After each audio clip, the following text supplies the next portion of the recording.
May tanong sa akin, sana mawala na yung lahat ng online lending apps. Kawawa naman po yung mga biktima. Alright, napakagandang mensahe po nito. Pero bago ho natin sasagutin, imbitahan ko muna sana kayo na pakisuportahan po sana ang aking mga social media accounts sa YouTube, Facebook, and TikTok. Sa video po natin ngayon, alamin natin kung maaari ba na maubos or mawala na itong mga bugok at abusadong online lending apps na to dahil kawawa naman po talaga yung mga nabibiktima nitong mga bugok at abusadong online lending apps na yan. Pero bago yan, disclaimer po muna. Hindi po ako abogado. Ako po'y maniningil. Lahat po ng sinasabi natin sa ating mga video is based on my experience at syempre po sa ating pong pagsasaliksik at pagtatanong sa mga kaibigan po nating abogado. At isa pa po, hindi ko po kinukonsente ang hindi pagbabayad ng utang dahil ang utang ay responsibilidad at obligasyon na dapat po nating bayaran. Ang hindi po ako pabor ay dun sa maling pamamaraan ng pautang at maling pamamaraan ng paniningil. Sagutin po natin yung pinadala nyo pong mensahe. So sabi nga sana mawala na yung yung mga online lending apps kasi kawawa naman yung mga nabibiktima, which is totoo, no? Talaga pong nakakaawa po yung mga nabibiktima kasi nga po walang proper evaluation, walang proper credit investigation, walang verification, kaya po nagkakaganyan. Ito po kasing diskarte ng mga bugok at abusadong online lending apps is shotgun approach, pautangin ka ng 1,000, pag nakabayad ka gagawin 2,000, pag nakabayad 3,000, so on and so forth. Hindi nagki-credit investigate, hindi inaalam yung financial capacity nung kliyente nila. Kaya na ba financially? Kaya na ba mentally nung kliyente nila na magbayad? Yan po yung pinagkaiba nila sa mga traditional na lending, financing at banks. Kaya nga po itong mga lending, financing at banks is mahirap talagang mangutang sa kanila. Kasi po hinihimay talaga. Talaga hong nagki-credit investigate yan. Nagbe-verify at nag-evaluate yung mga yan. Bakit? Kasi po, inaalam nila yung kapasidad po nung kanilang mga kliyente, yung mga papahiraman nila. Financially ready na ba yan? Diba? Emotionally ready na ba yan? Kasi hindi po pwede na pautang lang tayo ng pautang. Kasi baka mamaya masunog yan, hindi pa pala kumbaga wala pang kakayanan magbayad. Sige, sabihin na lang natin, financially kaya. Kaya kasi may trabaho, kaya magbayad talaga. Pero, emotionally, hindi niya kayang bayaran. Or mentally, hindi niya kayang bayaran. Paano ba't ko sinabing ganun? Kasi, eto po, natural po sa maniningil ang tumawag, ang mag-SMS, okay, at mag-email, okay. Baka pamaya po, di ba, tawagan, mag-remind lang, hindi sumagot. O di po ba? Kuwari, hindi sumagot. Paano po yan pagka nag-pass due, pinuntahan po sa bahay? Diba? Baka mamaya bigla na lang po mag-hysterical. Or doon pa lang po sa sa advance messages or sa bago mag-due date, nagme-SMS sasabihin harassment na. Hindi po ganoon, 'di ba? Kasi aminin natin, sa Pilipinas po wala tayong financial literacy sa ating curriculum o sa mga subjects natin nung nag-aaral po tayo. Napaka-importante po nun. Ba't ko po sinabing importante? Kasi iba po yung handa tayo sa totoong buhay. Kasi yung pag-aaral, wala pa yan Diba? Kumbaga yan, pine-prepare pa lang tayo So, dapat kasama sa preparation is yung financial literacy. Para pagka ikaw nasa totoong buhay ka na, tatrabaho ka, alam mo kung paano mo hahawakan at i-handle yung pera mo. Kasi ang nangyayari sa atin ngayon, pagka sumahod tayo, aminin natin, ako guilty dun Unang sahod nga natin, gigimik tayo, di ba? Gimmick. Ano mangyayari? Ubos. Saan tayo ngayon? Magpupunta ngayon? Sa pautangan. Di po ba? Kasi wala na tayong gagasusin Isang gabi, naubos natin yung pera natin sa gimmick dahil nga unang sahod natin Di ba? Guilty ho ako dyan. Hindi ho kung dyan, ipokrito dyan. Totoo, nangyari ho sa akin yan.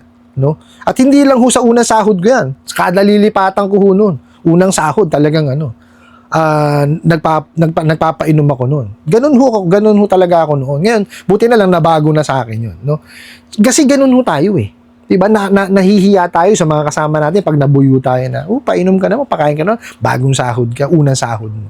So, ganun ho nangyayari. Kasi nga wala tayong financial literacy, hindi tayo ready no, kung paano natin siya sasalagin, di ba? Ganun ho ang hirap sa atin ngayon. Kasi yan, kung meron tayo niyan sa ating mga subjects or curriculum, makahanda tayo. Hindi yung kada magigipit tayo ang pinupuntahan natin utang. Yun po yung nakuwang opportunity nitong mga bugo katabusadong online lending apps, lalo na yung mga illegal. Nakita ho kasi nila may market, may demand sa Pilipinas. Ang nasa isip nila na, doon sa Pilipinas, no? Kada magigipit ang mga tao nanghihiram, di ba? Saan po ba tayo sumikat? 'Di ba? Sa mga Indian nationals, yung tinatawag po na Bombay, yung 5-6. Di po ba? Actually, yung 5-6 na yan, according to SEC, is bawal. Kasi nga, masyadong mataas ang interest rate. Pero dyan po tayo nagsimula. Ngayon, nakita po, no, ibang mga taga-ibang bansa na, okay, ganyan pala sa Pilipinas, ha? Ayan na po, naglabasan na po yung mga online lending apps. Mas pinadali pa, ginawang high-tech. Diba? In 5 minutes, totoo yung promise nila, in 5 minutes, papautangin ka. Hindi ka pa nga tapos mag-fill out eh. Diba? Papadalang ka na kagad ng pera. Basta nakita po nila yung inyong number is connected sa e-wallet, disburse agad yan. Di po ba? Pansinin nyo, sisimulan kayo na pautang niya sa mababa. 1,000. Baka bayad ka? Gawin 2,000. Nakabayad ka ulit, 3,000. Nakabayad ka ulit, 4,000. So on and so forth. Diba? Kasi walang evaluation. Hindi nila kayo in-evaluate kung ano yung kakayanan talaga ninyong bayaran. Wala ho silang ganun. Diba? Basta sila, nagpahiram, nabayaran mo, pahiram ulit. Diba? Ito nga ho Diba, due date nyo. Due date nyo pa lang, bubulagin na kayo niyan sa utang. Kasi, papadalang kayo ng SMS. Di kayo tatawagan kayo, due date nyo po ngayon. Papakiramdaman kayo niyan. Pagka kayo sumagot na, sige, babayaran ko yan, babayaran ko yan mamaya.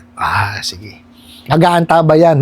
May tatanong pa yan, anong oras Kasi sinabi nyo, let's say, alas 12, di kayo nagbayad. Lumipas lang na 1 minuto yon, may dadating sa inyong mga offers. Totoo po yan. Katakot-takot na offers. Kasi nasabihan na nila yung mga mga kasama nila, mga partners nila na, pautangin mo to para makabayad sa amin. Ganyan po ang diskarte ng mga bugok na yan. Di po ba? Kasi nga, yun yung sinasabi ko sa inyo, may demand. Diba? Nasa market, may market kasi sila. Kasi alam po nila, na, may babayaran yan. Sige, padala mo ng may SMS, offeran mo. Pakutangin mo para makabayad sa amin. Saan ho tayo mapupunta? Di po ba? Sa tapal system. Pagka naman tayo, marami na tayong pinagtapalan. Saan tayo mapupunta? Sa bura-bura. Sabi nga ko sa inyo, mababaon at mababaon tayo. Napakagaling ho dumiskarte ng mga walang yang yan Basta ho sa kalokohan, napakagaling. Totoo po. Di po ba? Basta yan natansya kayo na medyo nahihirapan kayong kumbaga, naisip nila na mahirapan kayo magbayad. Tatawagan yung partner. Yun? Message mo, operan mo para makabayad sa amin. Diba? Syempre tayo, gusto natin magbayad. Ayan. Mangungutang ho tayo. Mapupunta na ho tayo sa tapal system. Diyan na ho magsisimula yung ating problema. Kasi yung isa nga po nahirapan tayo magiging 2 yun. Magiging 3, 4, 5. Wala na ho, mababaon na ho talaga tayo. Ang tansya ko ho dyan, parang sugal din dito sa Pilipinas, siguro mapigil man yan, saglit. Tapos maglalabasan na naman. Kasi nga ho, may market, may demand. Kung gusto ho natin talagang mawala yan, tigilan ho natin manghiram. Huwag ho natin silang tangkiligin. Mas tangkiligin ho natin yung mga legitimate, yung mga lending, financing at banks. Kasi hindi natin matatansya yan or hindi natin malalaman na hindi tayo pauutangin ng mga lending, financing at banko kung hindi natin susubukan. Kasi nangyayari ho sa atin, takot tayo. Lagi natin sinasabi na ang daming requirements, matagal ang proseso, di ba? Mas gusto ko na ho doon. Bakit? Kasi pagka yun na-approve ako doon, malaki halaga, mahaba termino, at ang amortization equal. Dito sa mga bugok na to, madaling ang manghiram, ang taas ng interest rate, 7 days lang. At bukod doon, nangaharas pa. Saan ho natin gusto? Di po ba? Doon sa madaling hiraman?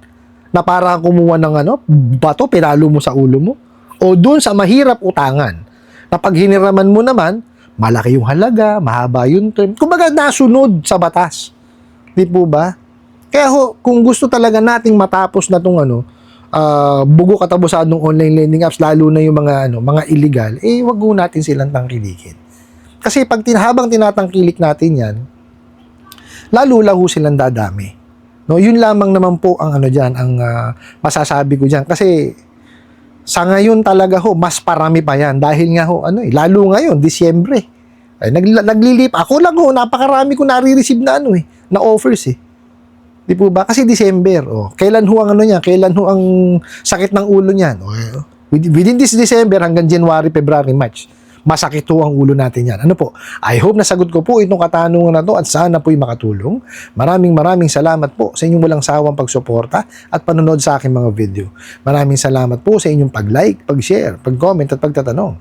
And kunin ko na rin po itong opportunity na to na imbitahan po sana kayo na pakisuportahan po sana ng aking mga social media accounts sa YouTube, Facebook, and TikTok. Hanggang sa muli po. Yun lang.